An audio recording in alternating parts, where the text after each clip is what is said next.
Bom, o meu acidente foi há 3 anos atrás, né? Acidente de carro. Foi um acidente assim de madrugada, 4 ou 5 da manhã, depois de passar noitada com os amigos, nos bares, tomando uma, tomando outra, né? Daí resolve ir para casa, pega o carro que está ali na frente, não vai deixar o carro na rua, né? Mas daí já misturou bebida com volante, né? Daí indo para casa, pau, né? Deu de encontro no outro.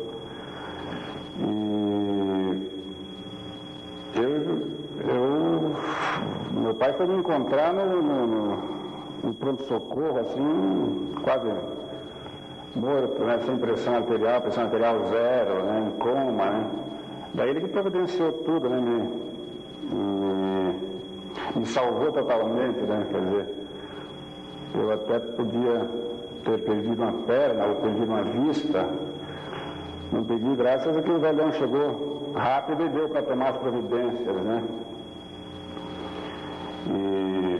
Então, você vê, 3 anos atrás, eu fiquei 9 meses de cama, né? Depois de ficar 2 meses em coma no hospital, né? E depois desse período eu consegui voltar a trabalhar, manter minha agência então desde 2 anos para cá que eu estou trabalhando direto, né? O que é uma ótima terapia para a cabeça, né? Tipo assim, para não ficar pensando besteira, né? Então, e também para entrar uma graninha, porque nesse período que eu fiquei parado de cama não entrou nada, né? Não estava trabalhando, né? Só meu velho que teve que me ajudar, né?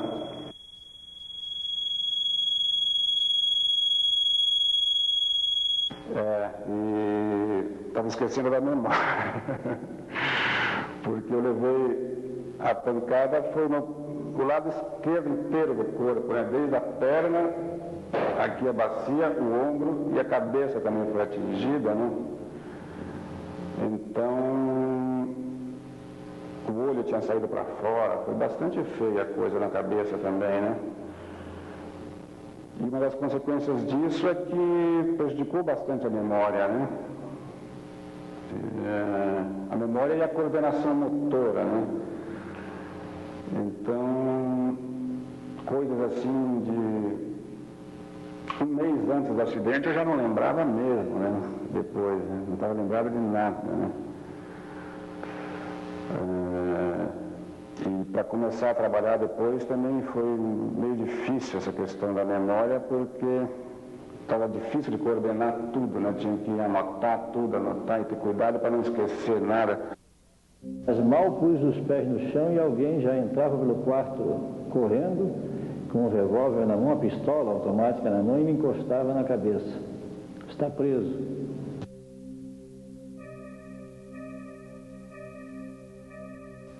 Eles tinham entrado lá com metralhadora, minhas crianças eram 2 menininhas pequenas, a empregada ficou apavorada.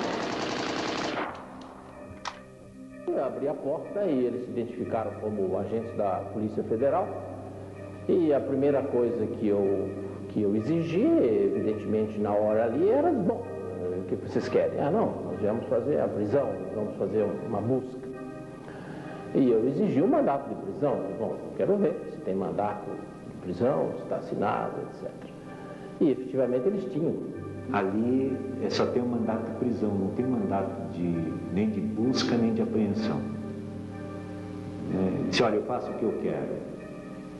Alguma coisa desse tipo. O tipo da coisa, não se meta, ou não é da sua conta, alguma coisa assim, ele falou. Quer dizer, evidentemente que, é claro, ele faz o que ele quer, ele tem uma arma na mão, eu estou algemado. E quando ele começou a se dirigir para o quarto das crianças, a minha mulher veio correndo, dizendo, não, aí você não entra, as crianças estão dormindo. E depois que eu já estava vestido, aí as algemas então vieram para frente do corpo. E eu disse, mas eu quero vestir o paletó, vou descer algemado? Não, As pessoas me conhecem, eu sou um professor. E ele põe o paletó por cima. Assim se esconde com o paletó. Bem, eu fui preso às 6 horas da manhã de um sábado, 18 de março de 1978. Aquela noite eu havia dormido na casa da minha mãe, na Água Verde, e fui acordado por ela a essa hora, dizendo que haviam alguns amigos que estavam esperando no portão. Ora, eu já tinha uma certa experiência dessas coisas e já haviam alguns antecedentes sobre eventuais prisões, de modo que eu percebi que não eram exatamente amigos que ali estavam. Bom, já fazia alguns meses que a gente estava com medo. A prisão aconteceu num sábado de manhã, em março de 78, mas já, talvez desde setembro, eu e pessoas amigas, meu marido, sabiam que alguma coisa grave estava para acontecer. Em setembro eu tinha perdido meu emprego no IPARDES, junto com mais 2 colegas, e nós tínhamos certeza que era uma questão política.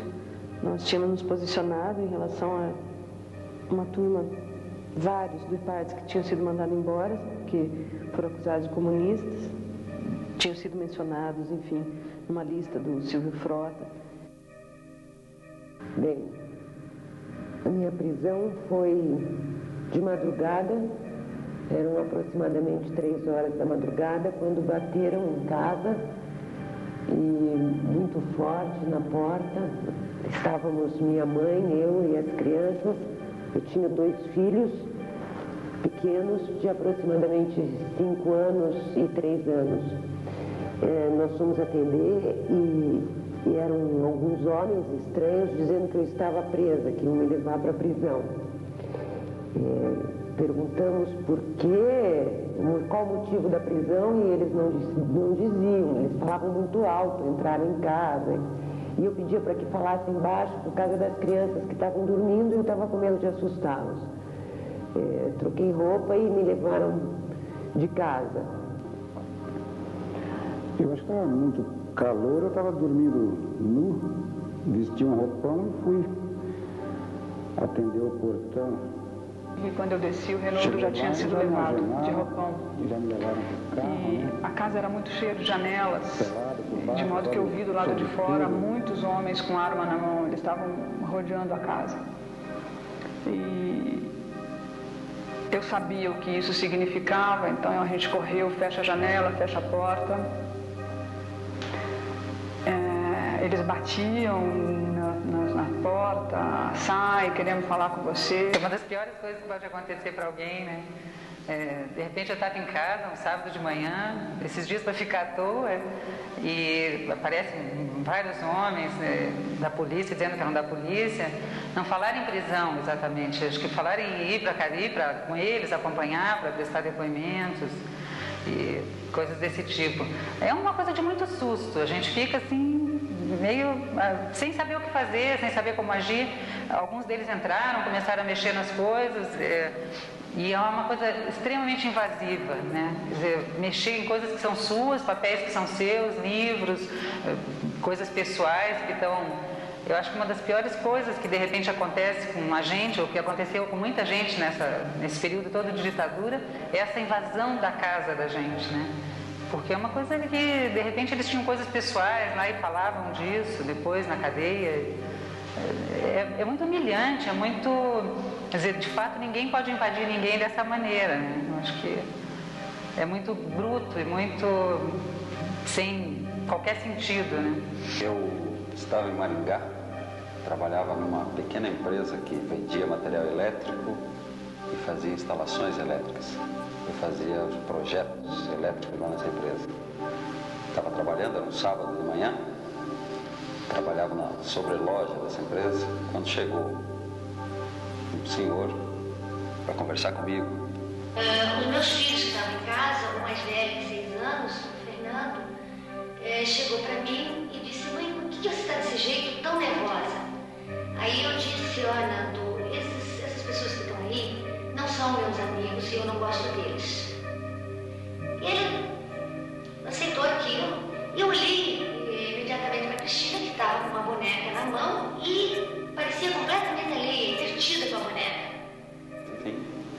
desci e na porta dessa loja tinham mais dois.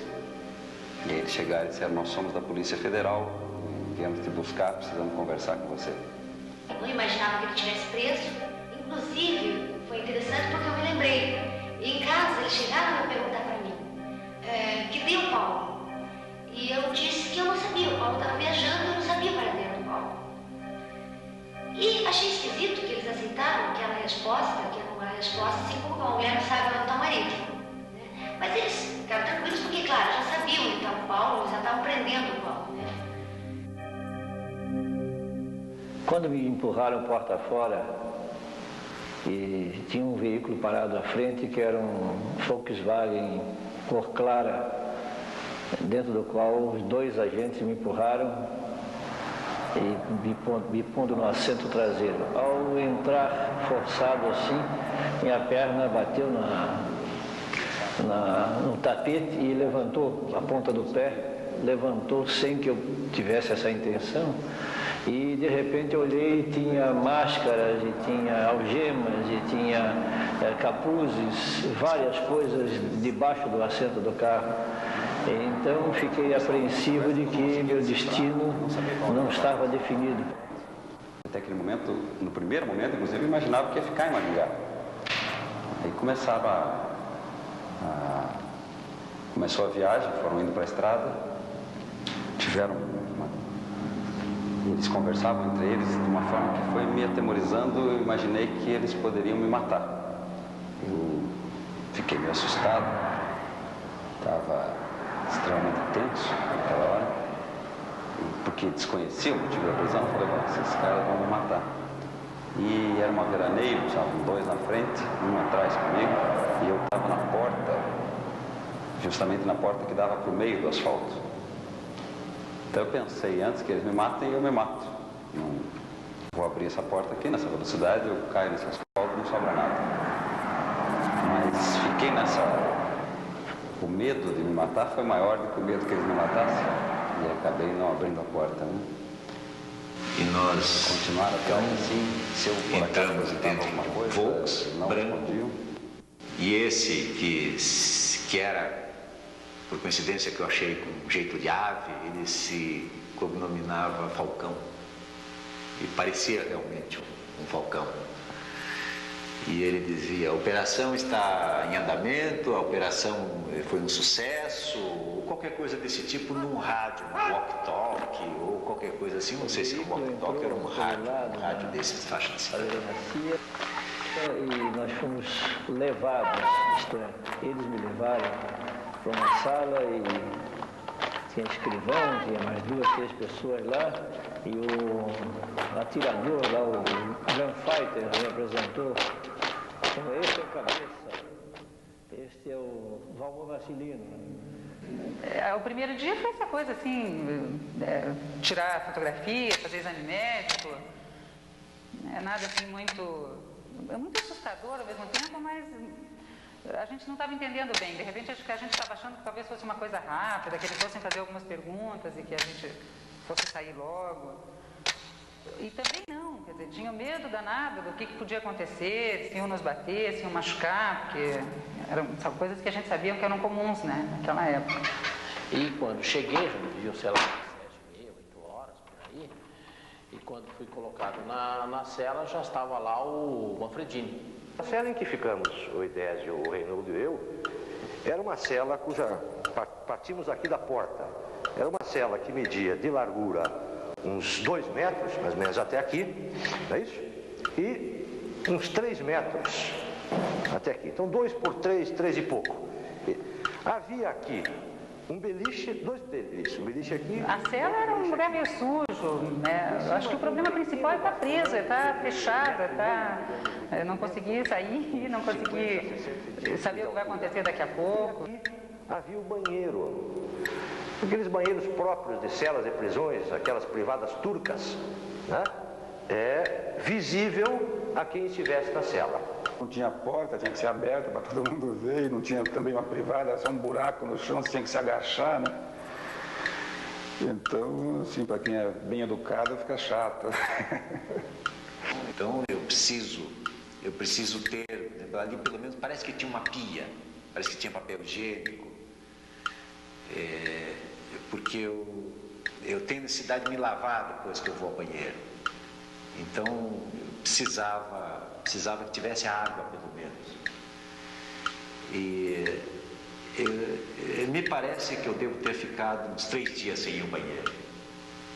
Eu só consegui ir ao banheiro quando os outros não estavam na cela, quando eram levados para interrogatório, qualquer coisa desse tipo. Quer dizer, como é que você vai no banheiro no meio de um monte de gente? Eu esperava de madrugada, todo mundo dormindo, daí eu ia, né, fazer as minhas necessidades, né, para ninguém ver. Mas também às vezes não dava para esperar de madrugada, tinha que ir de dia mesmo, todo mundo olhando você ali, tá? Tinha uma luz na cela e pelo lado de fora tinha uma marquise, onde também tinha uma luz acesa. Me lembro do Valmor reclamando que aquela luz incomodava, que não dava para dormir com a luz acesa.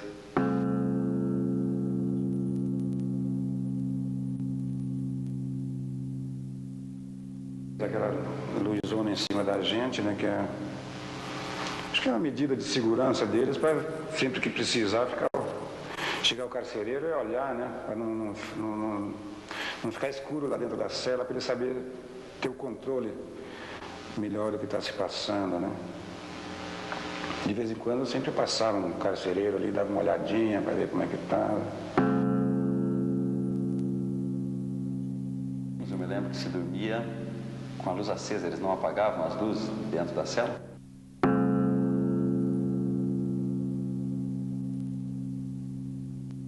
Dormia mais do que a conta para esquecer o problema do cigarro.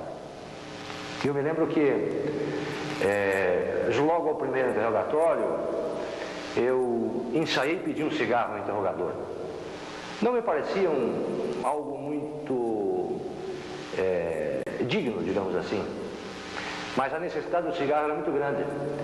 E eu pedi um cigarro e me foi dado um cigarro, e a partir de então os interrogatórios, eles eram por um lado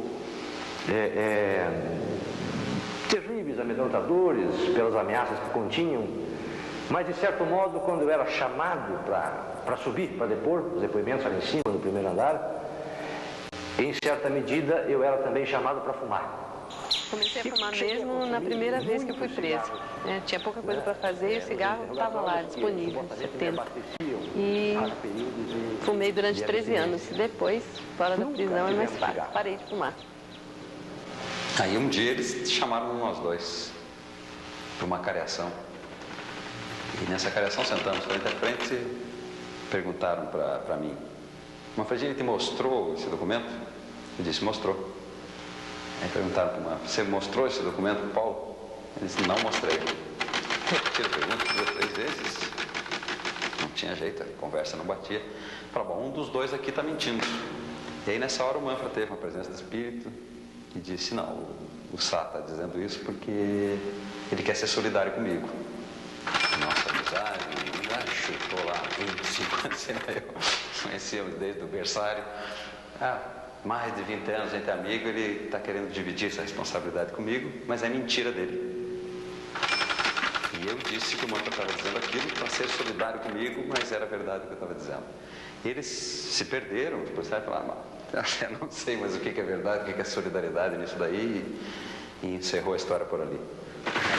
Os interrogatórios eram sempre de madrugada e com muita pressão psicológica, podíamos dizer assim, com tortura psicológica mesmo, né? E eles faziam perguntas tipo assim: você assina o jornal Movimento, por exemplo, uma coisa que eu me lembro bem. E todos nós assinávamos o jornal Movimento, que era um jornal que vendia nas bancas de revistas da cidade. Mas a pressão era tanta e a forma de perguntar era tão agressiva com aquelas pessoas que a gente um pouco se sentia culpado de estar assinando e de estar lendo o jornal Movimento. Começaram as perguntas sobre qual era o nosso projeto pedagógico. E me olhava o delegado, me olhava o escrivão com aquela cara de saber, faziam as perguntas, mas não entendiam o que eu respondia. E ficavam assim, fazendo ar inteligente, de quem estava compreendendo perfeitamente as coisas. Eu senti que eles não entendiam.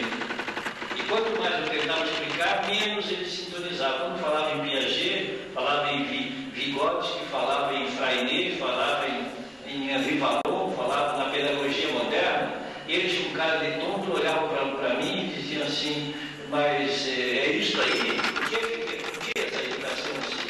Para você ter uma ideia, assim, uma das coisas que eles perguntaram, assim, que deu o Piaget, porque o Piaget aparecia muito nos textos da escola. Tinha vários textos, ele é um teórico sobre educação, sobre desenvolvimento infantil, e claro, era muito citado por nós, porque era uma teoria que a gente seguia. Então eu vi o quanto eles estavam assim, perdidos e não sabiam o que estavam fazendo mesmo. Ele, de repente, ele dizia, quando eu, depois de uma pergunta, ele virava-se para a escrivã e dizia, então escreva isso, isso e isso. Eu dizia, não, doutor Santana, não é assim. E eu me virava para a escrivã e dizia, é assim, assim, assim, vírgula, assim, assim, ponto. E o doutor Santana se exasperava, dizendo, mas professor, o senhor não está querendo, não está dizendo o que eu estou querendo que o senhor diga. Eu disse, mas isso é um absurdo. É um absurdo que eu diga o que o senhor quer que eu diga. Eu estou lhe dizendo o que é o correto, o que é a verdade. Agora, eu acho uma arbitrariedade isso, mais uma arbitrariedade. O senhor me querer que eu responda aquilo que o senhor quer que eu responda. Teve um episódio também estranhíssimo, porque eles me deram umas fotos, né, em que mostrando o envolvimento, o meu envolvimento com a Lígia Mendonça, por exemplo, achando até que nós éramos irmãs, mas mostraram uma foto em que estava eu e ela caminhando numa rua, né, e quando eu olhei a foto, eu reconhecia, era uma praça perto do IPUC, onde eu trabalhava, e acho que era o dia da árvore, e nós fomos buscar umas mudas. Então ela estava no IPUC por causa de algum trabalho, e a gente foi lá buscar umas mudas. E nesse caminho, eles tiraram uma foto. Então, a gente fica assim pensando, mas o que tem de tão perigoso, né, em andar na rua e buscar uma muda num dia da árvore, né? A ponto deles estarem filmando a gente, fotografando. Quer dizer, eu descobri que tinham carros atrás de mim, que eu nunca imaginei, né? Pessoas atrás que já deviam estar observando a vida da gente. E isso é muito assustador, né? Chegou lá um dos delegados com um papel enorme e começou a abrir o papel assim, tipo papel de computador, que vai se abrindo, e é um negócio enorme, tinha não sei quantas folhas, assim, e foi jogando pelo chão, assim, e começou a ler umas partes, daí eu me dei conta de que o que ele estava lendo era uma minha ficha,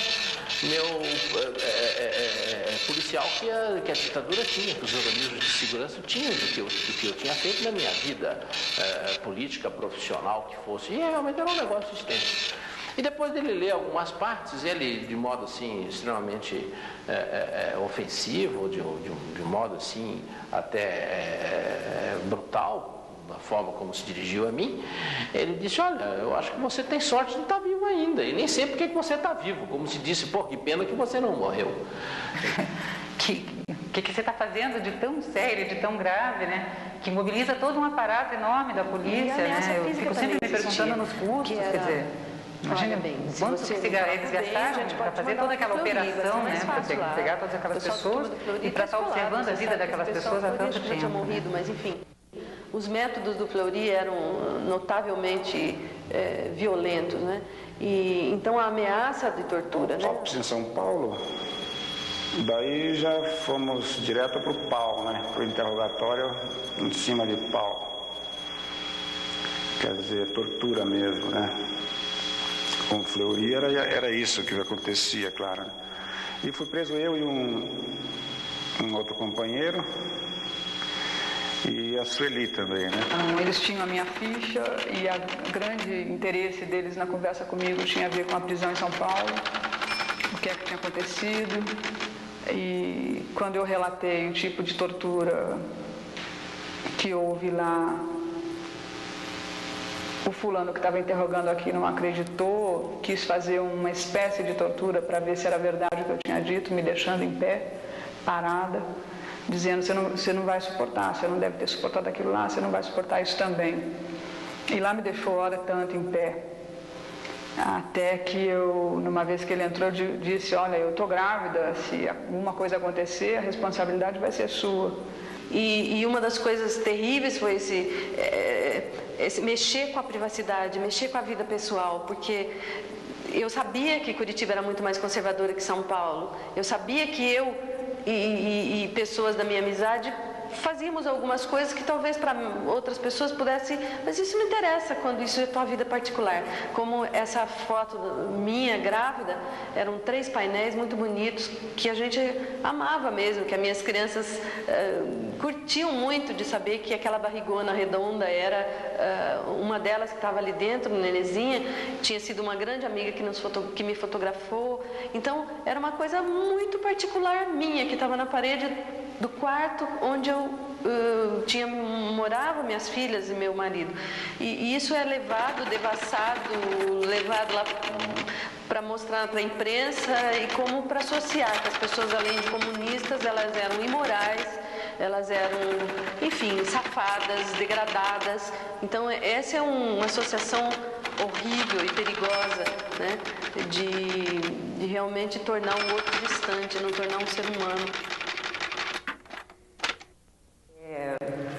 A cada volta na cela, após os interrogatórios, era sempre muito bom, porque a gente via novamente as pessoas amigas, porque eu sou assim um pouco como um pato selvagem, só sei andar em bando. Não gosto de solidão e não gosto de ficar sozinha. Nós, os homens, ficávamos numa cela, as mulheres ficaram na cela ao lado, né? E também era minha mulher que estava ali, a mulher do outro, né? Eram nossas companheiras que estavam ali. A gente tentava ser. Nós éramos 6 homens e 5 mulheres, mais ou menos então perto, as 2 né? primeiras celas. Tinha só uma aberturazinha na porta, claro, mas a gente tentava se aproximar dali, o máximo que dava é gritar, para conversar, saber o que estava se passando, como é a Sueli, como é que estava, tentar acalmar, né? A Silvia e na outra, não, a Sueli tinha conversar com ela, para não ficar sozinho. E na última vez eu estava sozinho. E dava para manter essa comunicação através das janelinhas das portas, né? Uma das meninas mudando de cela de uma porta para então, outra. ali, ela sozinha, ela cantava. Me lembro dela cantando o Juca, do Chico. Juca flutuava em flagrante, como meliante, pois sambava diante da janela de Maria. Bem no meio da alegria, a noite virou dia. Seu luar de prata virou chuva fria. A sua serenata não acordou Maria. Juca ficou desapontado e declarou ao delegado não saber se amor é crime ou se samba é pecado. Em legítima defesa batucou assim na mesa: delegado é bamba na delegacia, mas nunca fez samba, nunca viu Maria. Nunca viu Maria, o delegado é bamba na delegacia, mas nunca fez samba, nunca viu Maria. Tundu, tiquetu, tiquetu, tundu, tiquetu, tiquetu.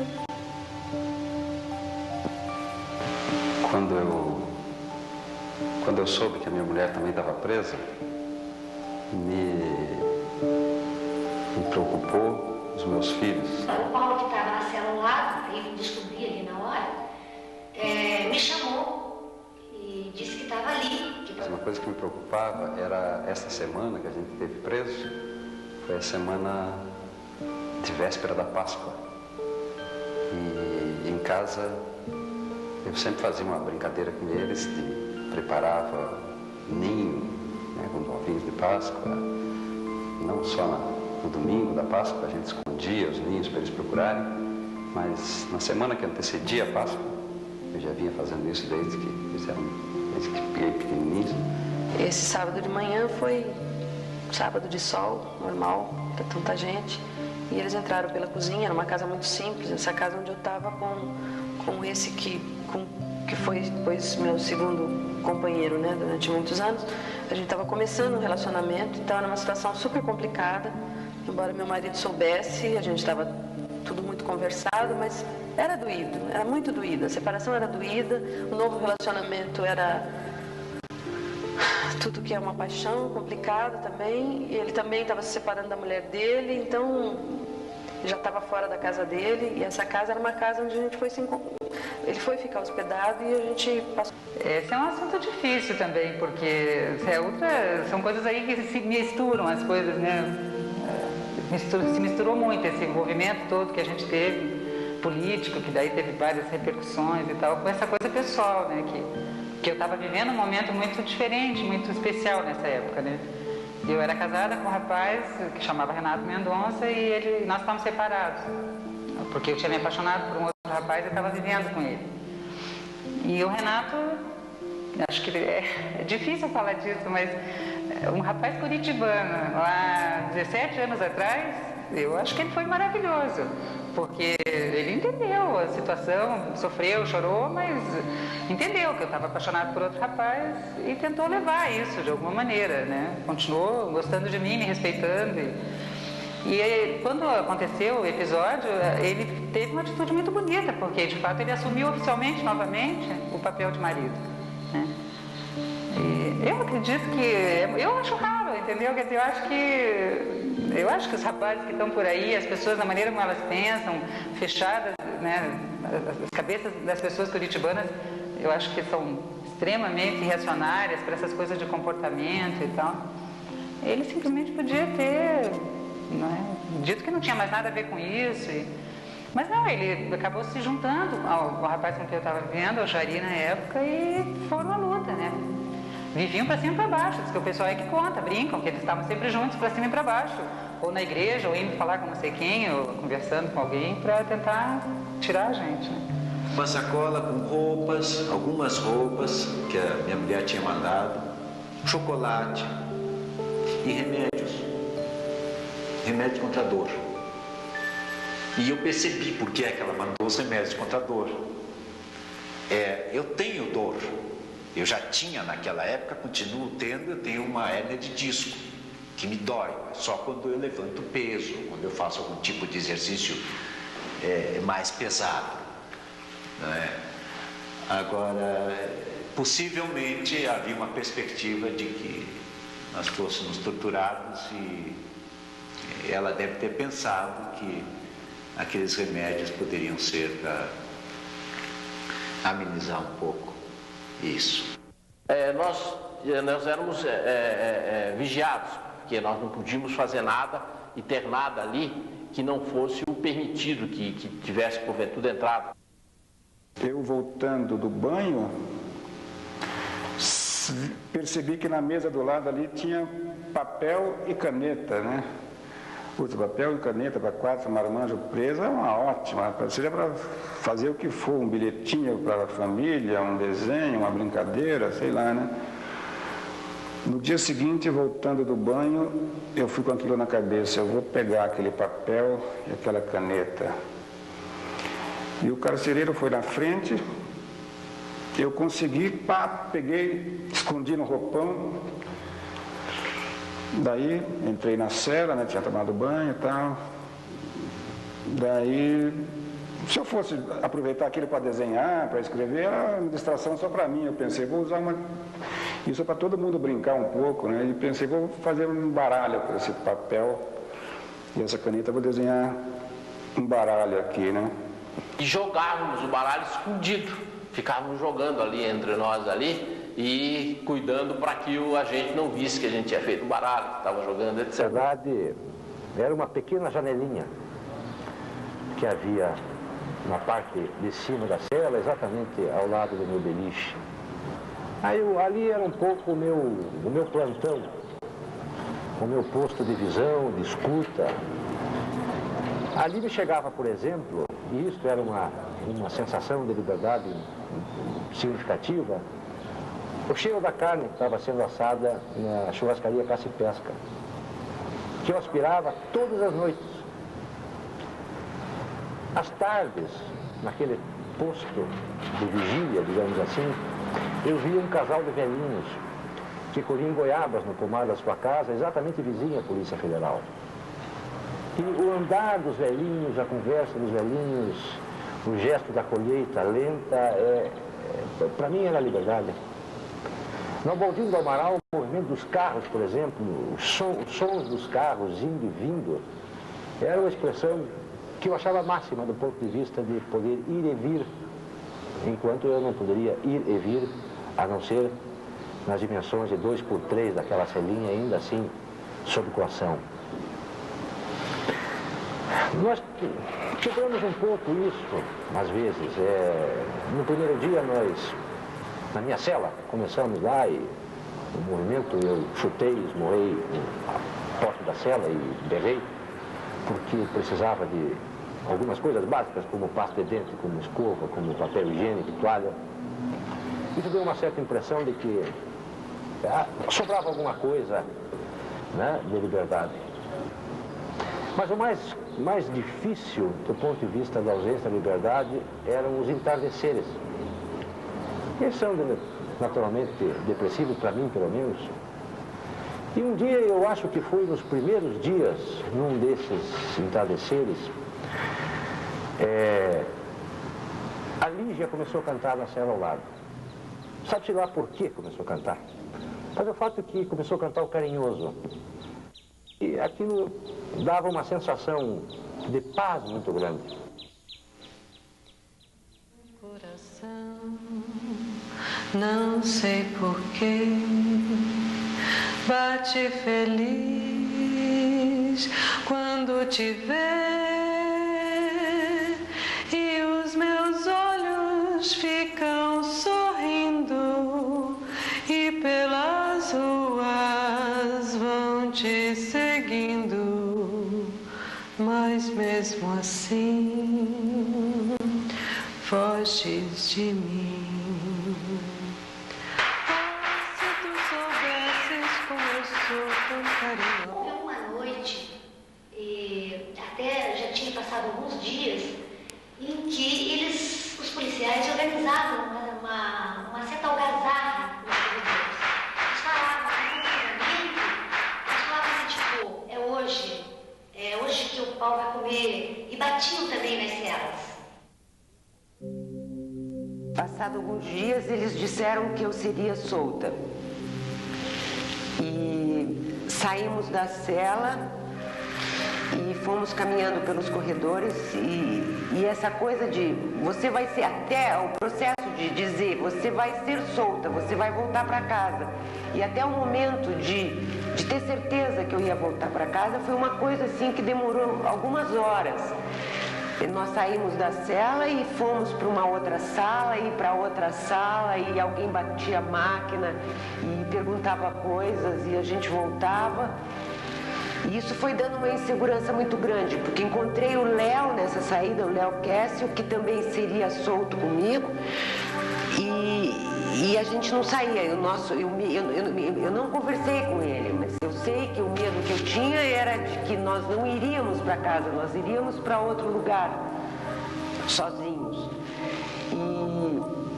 E demorou algum tempo até eu chegar em uma sala em que estava o meu sogro e minha sogra me esperando, que eles haviam ligado e que nós iríamos sair de fato.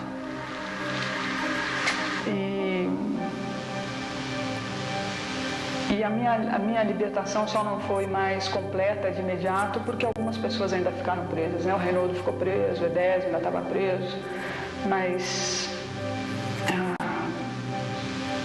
tinha esperança, né? Esperança, sobretudo, pelo absurdo da situação também. Quando fui, enfim, libertado, andei pelas ruas na direção da minha casa, que não era longe, mais ou menos 1.000 metros, 1 quilômetro e pouco da minha casa, com a ideia de que eles iam novamente me prender, que aquilo era uma farsa para me sequestrar novamente e para me matar. Parece uma loucura hoje, se alguém ouve um relato desse, achando que é exagero, mas esta era a realidade. Eu fiquei andando e olhando para trás, à espera de que viesse um veículo para me surpreender e me levar para algum lugar, depois que tivessem dado a informação de que eu havia sido libertado, que a imprensa toda desse cobertura da minha liberdade. E então ninguém poderia fazer nada por mim. Enfim, saí para a liberdade e tomei um bom uísque com os amigos e fui ler, passei um dia inteiro, domingo inteiro, lendo os jornais que reportavam a nossa prisão, onde eu dimensionei o evento do qual eu havia participado. E comecei a fazer todas aquelas coisas com que havia sonhado na prisão. Tomar um bom uísque, comer uma boa comida, quer dizer, passear por espaços infinitos, rever as pessoas, enfim, praticaram a vida sem as contenções, né, a que nos foram impostas naquele período, que foi arquivado na memória e é relembrado, evidentemente, com emoção, inclusive, porque foi uma fatia da vida que não foi anulada, mas é como que tenha sido retirada do tempo e do espaço.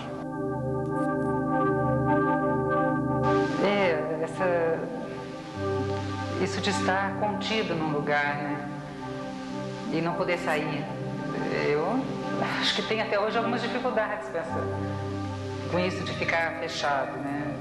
A gente não é, ainda quando é um ambiente mais ou menos grande, e que a porta você vê e você mais ou menos pensa que você vai conseguir abrir a porta, acho que tudo bem, mas quando é um ambiente um pouco menor, assim, é um banheiro, é um elevador, e se eu sinto que a porta não abre, é uma coisa difícil. Eu acho que... Conversando com os avós que ficaram com as crianças sobre a reação dos nossos filhos em relação à nossa prisão, eles nos contaram um fato que eu achei bem interessante. O Nando assistindo à televisão uma situação de violência, onde pessoas entravam dentro de uma casa e remexiam tudo, tiravam gavetas, puxavam roupas dentro dos armários. E ele disse, bom, foi bem assim que a polícia fez logo que a mãe foi presa aqui em casa. Bom, preocupado com isso, a gente resolveu conversar com as crianças explicando o que foi a nossa prisão, o motivo da nossa prisão. Aí eu perguntei para eles o que eles achavam da escola. Eles disseram para mim que achavam a escola super legal. E aí eu perguntei que tipo de atividade vocês fazem dentro da escola. Aí contaram o tipo de atividade que faziam dentro da escola. Pintavam, subiam o escorregador, faziam massinha, enfim. E achavam a escola super legal. Então eu disse, o motivo da nossa prisão foi por causa da escola. E coloquei para eles, e aí ele concordou comigo, se realmente não tem sentido. Quer dizer, a mãe foi presa por causa da escola. Tipo, por exemplo, essas pessoas que resolveram implicar porque a gente trabalhava na escola e por isso nos prenderam. E a nossa preocupação estava com essa visão social que eles tinham de que quem ia preso eram pessoas que tinham roubado, tinham assassinado. E nós queríamos tirar essa visão e mostrar que nós não éramos as mesmas pessoas. E eles sabiam que nós não éramos, mas para que separassem bem isso.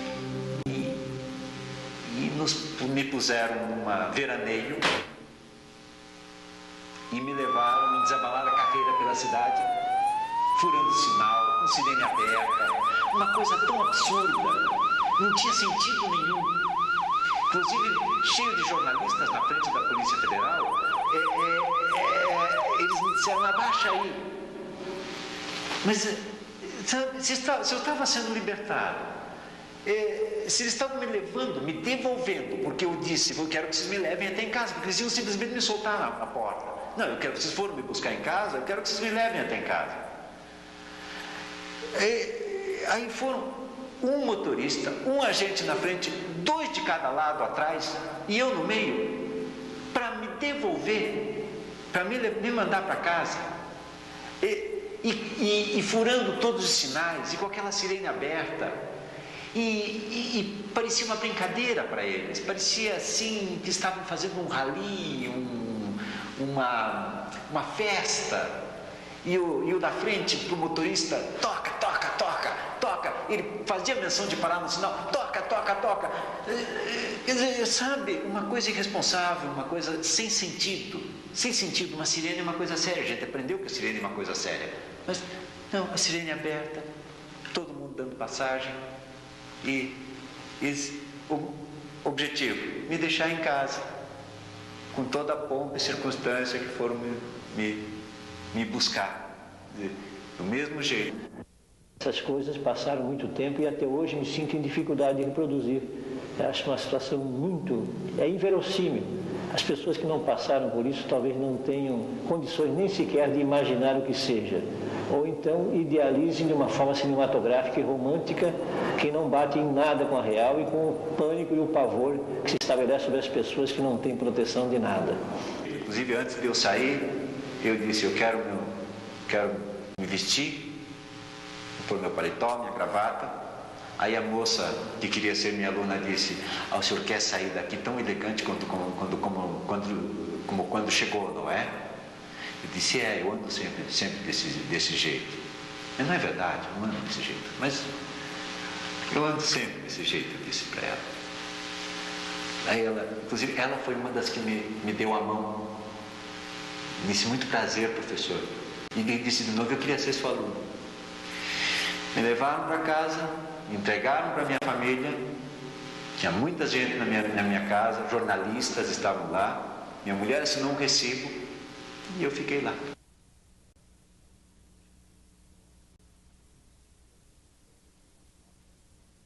Esta é a nossa história. Sim, nossa história, quando o mundo souber nos ouvir no futuro. Ai, amigos, a memória também fazemos hoje, dentro e fora. Gritamos de pé o presente. Estou distante e perto. Piso no chão gelado, deito na cama suja, participo de um interrogatório noturno e nossos filhos choram e não podem dormir. Medo. Medo. Fernando dorme com medo, Cristina dorme com medo, Joana dorme com medo, André dorme com medo, Mariana dorme com medo, Guilherme dorme com medo, Lu dorme com medo, Daniel dorme com medo, Raquel dorme com medo. Esperam brincar amanhã no quintal e comer uma fruta sem sangue. Esquecer do polícia ladrão pelo menos um pouco, porque nossa história continuará na mesma arena em que madrugam sós. Amanhã contaremos histórias tristes. Branca de Neve suicidou-se. Os 7 anões sumiram do mapa. Os saltimbancos nunca mais cantaram e cada um foi para um lado. Pedro foi engolido pelo lobo. O lobo foi caçado pelos homens. A onça morreu e o coelho nunca mais parou de chorar. Emília nunca mais voltou do seu encanto. Ouviremos outras histórias no Teatro da Memória. Nosso passado se repete nesses metros quadrados entre o muro e a porta. Perguntas, perguntas, o café da manhã. Quantas manhãs assim precisaremos conhecer? Ai, dias longos, horas intermináveis, primatas ferozes rasgando nosso canto. Canto. É bom saber que sempre resta um pouco de ti. E que o sonho se multiplica, pois não estamos sós. E nos amamos tanto, tanto nesta noite. Companheiros, hoje madrugamos juntos nos subterrâneos do Brasil. Bom, posteriormente, anos depois, na atividade profissional minha, quando fui a Brasília e fui me hospedar no hotel, estava chegando no hotel, na recepção do hotel, e tinha uma pessoa do lado, e eu daí me identifiquei, dei meu nome, prestei a ficha, etc. E em seguida a pessoa me abordou, dizendo, você se lembra de mim? Eu não lembrava de quem era a pessoa, não tinha na minha memória quem estava falando. Daí ela se identificou, a pessoa se identificou, eu sou fulano de tal, delegado da Polícia Federal e fui responsável, um dos delegados responsáveis por aquele inquérito da escola e tal, que você e outros foram presos e tal, e falando comigo assim, amistosamente, que já tinha se passado muitos anos, etc. Então não havia nenhum tipo de situação constrangedora. O constrangimento seria para ele, não para mim, que tinha sido preso. E ele daí me relatou um fato que é interessante, porque terminado com a minha libertação, eu ingressei na Ordem dos Advogados do Brasil com uma representação contra a Polícia Federal e contra os delegados que fizeram a prisão, que foi uma prisão absurda, foi uma violência, etc., e pedindo para que fosse instaurado inquérito contra eles, para apurar o tipo de prisão a que nós fomos submetidos. E a Ordem dos Advogados, evidentemente, encaminhou essa representação para o Ministério da Justiça, enfim, os encaminhamentos que tinham que fazer. E aí ele me disse, olha, com aquela tua representação, eu também passei maus momentos, porque a minha mãe ficou muito apreensiva, que podia acontecer alguma coisa para mim, e aí me causou problemas, etc. E eu acabei, decorrendo daquela representação, sendo transferido. Fui para Natal, no Rio Grande do Norte. Então eu acabei sofrendo problemas. Esse doutor Santana, inclusive, até por uma coincidência posterior, eu encontrei no Banco do Brasil, tratando de coisa de PASEP. Ele me cumprimentou muito afavelmente e disse, que bom que terminou tudo aquilo e tal, etc. Eu agora estou tirando o PASEP porque eu vou casar. Eu disse, meus parabéns, né? Realmente... pois é, aquilo, o processo foi arquivado.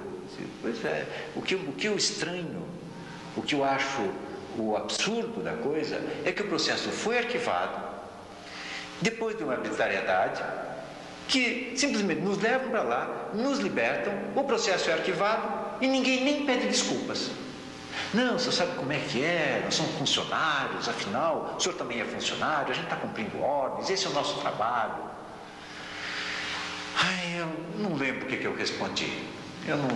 eu respondi. Mas isso a gente já viu em várias situações. O funcionário se desresponsabilizar daquilo que ele está fazendo por modo próprio. Não é só porque recebeu ordens. Gosta daquilo. Sim, essa insegurança prevaleceu durante muito tempo. E às vezes em casa eu tinha sobressaltos e me vinha à mente aquele tira com aquela pistola automática apontada para a minha testa.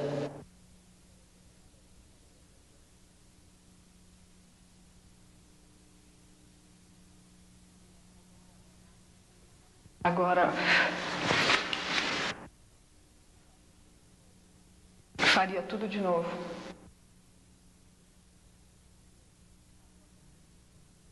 Valeu a pena. Todas as prisões.